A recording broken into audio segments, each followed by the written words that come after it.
मुंबई, जिसे सपनों का शहर कहा जाता है, एक ऐसा शहर है जो कभी नहीं सोता। इस शहर की रफ्तार, इसकी चमक और इसकी भाग दौड़ दुनिया भर में मशहूर है। लेकिन कुछ रातें ऐसी होती हैं जब यह शहर भी अपनी सांसें रोक लेता है। कल की रात मुंबई के लिए एक ऐसी ही भयानक, खामोश और दिल दहला देने वाली रात थी।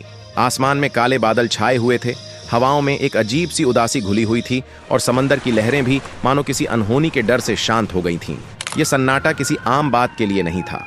यह खामोशी उस वक्त पसरी जब भारतीय सिनेमा के भगवान, सदी के महानायक और करोड़ों दिलों की धड़कन श्री अमिताभ बच्चन की सेहत को लेकर एक बेहद डरावनी खबर अस्पताल के बंद कमरों से छनकर बाहर आई।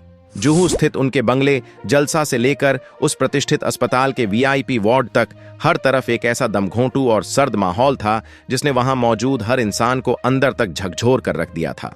इस एक रात ने न केवल बच्चन परिवार की नींव को हिला दिया, बल्कि एक ऐसी अतुलनीय और भावुक घटना को जन्म दिया जिसने रिश्तों की एक नई और महान परिभाषा लिख दी। ये कहानी है उस रात की जब एक ससुर की नाजुक हालत देखकर एक बहू ने अपनी जिंदगी की सबसे बड़ी कुर्बानी दे दी। अस्पताल का वह वीआईपी फ्लोर जहां देश विदेश की सबसे बड़ी हस्तियों का इलाज होता है, उस रात एक किले में तब्दील हो चुका था। सुरक्षा इतनी कड़ी थी कि परिंदा भी पर न मार सके। चारों तरफ सिर्फ डॉक्टरों के जूतों की आहट और मेडिकल मशीनों की वह खौफनाक बीप बीप की आवाज गूंज रही थी जो दिल की धड़कनों को और भी ज्यादा तेज कर रही थी। आईसीयू के उस ठंडे कांच के दरवाजे के उस पार वह शख्सियत ता लेटी हुई थी जिसने आधी सदी तक भारतीय सिनेमा पर एक छत्र राज्य किया है। अमिताभ बच्चन, वह नाम जो ऊर्जा, अनुशासन और अजेय साहस का दूसरा नाम माना जाता है, आज तारों और मशीनों के बीच जिंदगी की एक बेहद नाजुक और खतरनाक जंग लड़ रहे थे। बाहर वेटिंग रूम का नजारा किसी भी इंसान का दिल चीर देने के लिए काफी था। जया बच्चन, जो हमेशा एक मजबूत स्तंभ की तरह अपने पति के साथ हर आंधी तूफान में खड़ी रही हैं, आज पूरी तरह से टूटती हुई नजर आ रही थीं। उनके चेहरे पर वह घबराहट और खौफ साफ झलक रहा था जिसे उन्होंने दुनिया से हमेशा छिपा कर रखा था। अभिषेक बच्चन लगातार अस्पताल के उस लंबे गलियारे में बेचैनी से टहल रहे थे। उनकी आंखें लाल थीं और वे बार बार आईसीयू के दरवाजे की तरफ इस उम्मीद से देख रहे थे कि शायद कोई डॉक्टर बाहर आकर यह कह दे कि अब खतरे की कोई बात नहीं है। श्वेता बच्चन नंदा एक कोने में बैठकर लगातार अपने पिता की सलामती की दुआ मांग रही थीं। पूरा परिवार एक ऐसे खौफनाक सदमे में था जहां किसी को भी यह समझ नहीं आ रहा था कि अगला पल उनके लिए क्या लेकर आने वाला है। रात के करीब 2 बज रहे थे जब अस्पताल के सबसे वरिष्ठ और अनुभवी डॉक्टरों की एक विशेष टीम भारी कदमों के साथ आईसीयू से बाहर आई।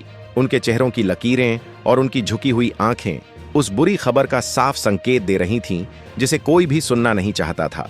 चीफ मेडिकल ऑफिसर ने बच्चन परिवार को एक छोटे से ब्रीफिंग रूम में बुलाया। वहां का माहौल इतना भारी था कि मानो वक्त भी वहीं ठहर गया हो। डॉक्टर ने बेहद धीमी और गंभीर आवाज में बताया, उन्हें 24 घंटे एक ऐसे इंसान की जरूरत है जो पूरी तरह से उनके पास रहे, जो उनकी हर एक सांस, हर एक हलचल पर नजर रख सके और जिसे उनकी मेडिकल जरूरतों की पूरी समझ हो। यह कोई ऐसा काम नहीं था जो किसी आम नर्स या बाहरी व्यक्ति पर छोड़ा जा सके। यह एक ऐसा दायित्व था जिसमें भावना, समर्पण और अटूट त्याग की आवश्यकता थी। इसी भयानक और तनावपूर्ण माहौल के बीच अस्पताल के पिछले दरवाजे से एक गाड़ी आकर रुकी। गाड़ी का दरवाजा खुला और उसमें से एक ऐसी शख्सियत बाहर आई जिसकी एक झलक पाने के लिए पूरी दुनिया बेताब रहती है। सादे कपड़ों में, बिना किसी मेकअप के, बिखरे हुए बालों और आंसुओं से भरी आंखों के साथ वह कोई और नहीं बल्कि दुनिया की सबसे खूबसूरत महिला और बच्चन परिवार की बहू ऐश्वर्या राय बच्चन थीं। ऐश्वर्या, जो उस वक्त देश से बाहर अपने करियर के सबसे बड़े और ऐतिहासिक हॉलीवुड प्रोजेक्ट की शूटिंग के लिए गई हुई थीं, खबर सुनते ही सब कुछ बीच में छोड़कर पहली प्राइवेट फ्लाइट से मुंबई लौट आई थीं। ऐश्वर्या के कदमों में वह तेज था जो केवल एक बेटी या एक मां के कदमों में हो सकता है जब उसका परिवार किसी भयानक संकट में हो। वह दौड़ते हुए सीधे उस फ्लोर पर पहुंची। उनकी सांसें उखड़ी हुई थीं और उनकी आंखों में अपने ससुर के लिए वह अथाह दर्द और प्यार था जिसे शब्दों में बयां करना असंभव है।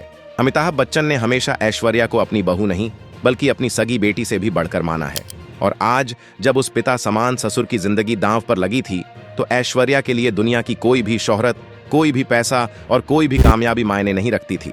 जैसे ही ऐश्वर्या ब्रीफिंग रूम में दाखिल हुई और उन्होंने डॉक्टरों की वह खौफनाक रिपोर्ट सुनी, उनके चेहरे का रंग पूरी तरह से उड़ गया। उन्होंने जया बच्चन को रोते हुए देखा, अभिषेक को बेबस देखा और तब उन्हें यह एहसास हुआ कि यह वक्त टूटकर बिखरने का नहीं बल्कि परिवार को एक मजबूत धागे में बांध कर रखने का है। डॉक्टरों ने जब 24 घंटे की उस विशेष और कठिन देखभाल की शर्त रखी तो कमरे में कुछ पल के लिए एक अजीब सी खामोशी छा गई। अभिषेक खुद एक अभिनेता हैं और उनकी भी कई फिल्मों की शूटिंग बीच में रुकी हुई थी। जया जी की अपनी उम्र और स्वास्थ्य संबंधी सीमाएं थीं। श्वेता का अपना परिवार और जिम्मेदारियां थीं। इसी खामोशी को चीरते हुए ऐश्वर्या राय ने एक ऐसा फैसला लिया जिसने वहां मौजूद हर एक इंसान को फूट फूट कर रोने पर मजबूर कर दिया। ऐश्वर्या ने आगे बढ़कर जया जी के हाथ अपने हाथों में लिए और बेहद दृढ़ लेकिन कांपती हुई आवाज में कहा, पाजी की देखभाल अब मैं करूंगी।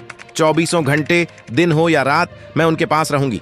जब तक वह पूरी तरह से स्वस्थ होकर अपने पैरों पर खड़े नहीं हो जाते, मैं यहां से 1 इंच भी नहीं हिलूंगी।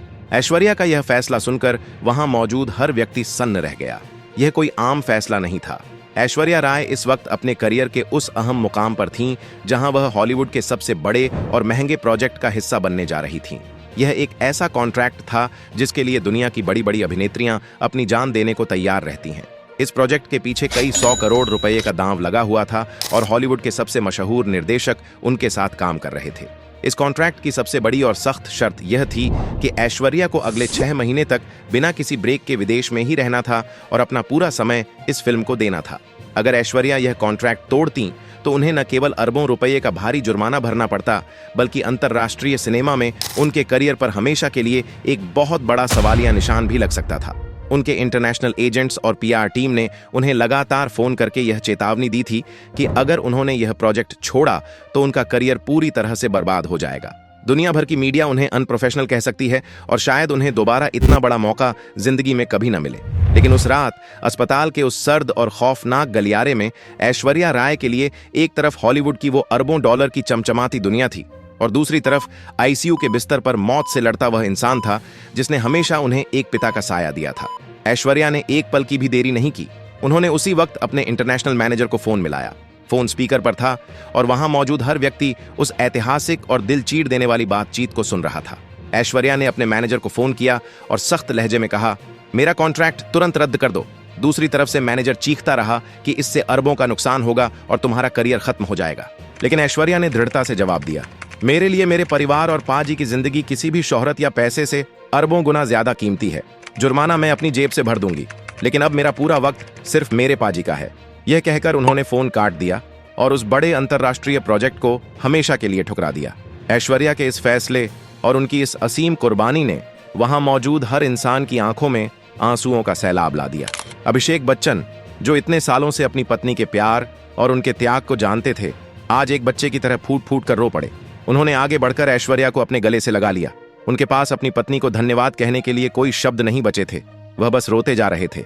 जया बच्चन, जिन्हें मीडिया अक्सर एक सख्त सांस बताता है, आज भावुक होकर ऐश्वर्या का माथा चूमते हुए बोली, भगवान ने मुझे एक ऐसी बेटी दे दी है जिसने हमारे परिवार को नई जिंदगी दी। वहीं श्वेता ने भी नम आंखों से अपनी भाभी के हाथ चूम लिए। इस खौफनाक रात ने दुनिया को दिखा दिया कि भारतीय परिवार सिर्फ खून से नहीं बल्कि प्यार और त्याग से बनते हैं। संकट के समय यह पूरा परिवार एक ऐसी मजबूत चट्टान बन गया जिसे कोई तूफान नहीं तोड़ सकता। आईसीयू में पहुंचकर ऐश्वर्या ने बेसुध अमिताभ जी का हाथ थामा और रोते हुए कहा, पाजी, आपकी ऐश आ गई है, मैं आपको कुछ नहीं होने दूंगी। उनके इस स्पर्श से मानो चमत्कार हो गया। बेतरतीब धड़कनें शांत होने लगीं और अमिताभ जी दवाइयों पर सकारात्मक प्रतिक्रिया देने लगे। यह सिर्फ विज्ञान नहीं बल्कि ऐश्वर्या के निस्वार्थ प्यार की ताकत थी जिसने मौत के मुंह से भी जिंदगी को वापस खींच लिया। अगले कई दिनों तक अपनी नींद और सुकून त्याग कर ऐश्वर्या आईसीयू से बाहर नहीं आई। उन्होंने एक बेटी, नर्स और डॉक्टर तीनों की जिम्मेदारी निभाते हुए दिन रात अपने ससुर की सेवा की। वाह, यह कोई फिल्मी कहानी नहीं, असल जिंदगी का सच था। आज की स्वार्थी दुनिया में जहां लोग पैसों और करियर के लिए रिश्तों को पीछे छोड़ देते हैं, ऐश्वर्या ने अपनी कुर्बानी से समाज के सामने एक बड़ी मिसाल पेश की। उन्होंने साबित कर दिया कि परिवार की खातिर एक औरत अपना सब कुछ हंसते हंसते कुर्बान कर सकती है। आखिरकार उनकी तपस्या और दुआओं का असर हुआ। अमिताभ जी की हालत सुधरी और जब उन्होंने आंखें खोलीं तो अपने सामने उसी बेटी को पाया। उनकी आंखों से आंसू छलक पड़े और कांपते हाथों से उन्होंने ऐश्वर्या को आशीर्वाद दिया। यह कहानी सिर्फ एक बीमारी की नहीं बल्कि ससुर बहू के पवित्र रिश्ते और उस असीम त्याग की है जिसने साबित कर दिया कि हमारे संस्कार आज भी दौलत और शोहरत से कई गुना ऊपर हैं। इस अभूतपूर्व घटना के बाद जब यह खबर धीरे धीरे अस्पताल की चारदीवारी से बाहर निकली तो पूरे देश में खुशी और भावुकता की लहर दौड़ गई। करोड़ों प्रशंसक जो जलसा के बाहर और मंदिरों में दिन रात प्रार्थनाएं और महामृत्युंजय जाप कर रहे थे, उनकी आंखों में भी राहत के आंसू छलक पड़े। हर कोई ऐश्वर्या राय की उस निस्वार्थ भावना और महान त्याग को नमन कर रहा था जिसने आधुनिक समाज की खोखली मान्यताओं को तोड़कर एक नई मिसाल कायम की थी। बच्चन परिवार की इस अभेद्य एकजुटता ने आलोचकों और झूठी बातें बनाने वालों के मुंह हमेशा के लिए बंद कर दिए। जो लोग कल तक इस परिवार के टूटने की मनगढ़ंत खबरें फैलाते थे, उन्हें यह अच्छी तरह समझ आ गया कि इस घर की नींव कितनी गहरी और मजबूत है। यह सिर्फ एक परिवार की जीत नहीं थी, बल्कि उन तमाम भारतीय मूल्यों और संस्कारों की विजय थी जो हमें अपनों के लिए सर्वस्व न्यौछावर करना सिखाते हैं। ऐश्वर्या ने पूरी दुनिया को यह दिखा दिया कि एक सच्चा कलाकार सिर्फ रुपहले पर्दे पर ही हीरो नहीं होता, बल्कि असल जिंदगी में भी अपने महान फैसलों से वह असली महानायक बन सकता है। अंत में हम यह स्पष्ट करना चाहते हैं, अमिताभ बच्चन की नाजुक हालत और ऐश्वर्या राय की कुर्बानी की कोई भी आधिकारिक पुष्टि नहीं है। यह पूरी तरह से एक भ्रामक अफवाह और काल्पनिक कहानी है। कृपया इसे सच न माने, यह असत्य है। अगर आपको यह वीडियो पसंद आया हो तो इसे लाइक और शेयर जरूर करें। ऐसी ही अनसुनी और दिलचस्प कहानियों के लिए हमारे चैनल को आज ही सब्सक्राइब कर लें। अपना ख्याल रखें। धन्यवाद। जय हिंद। वंदे मातरम।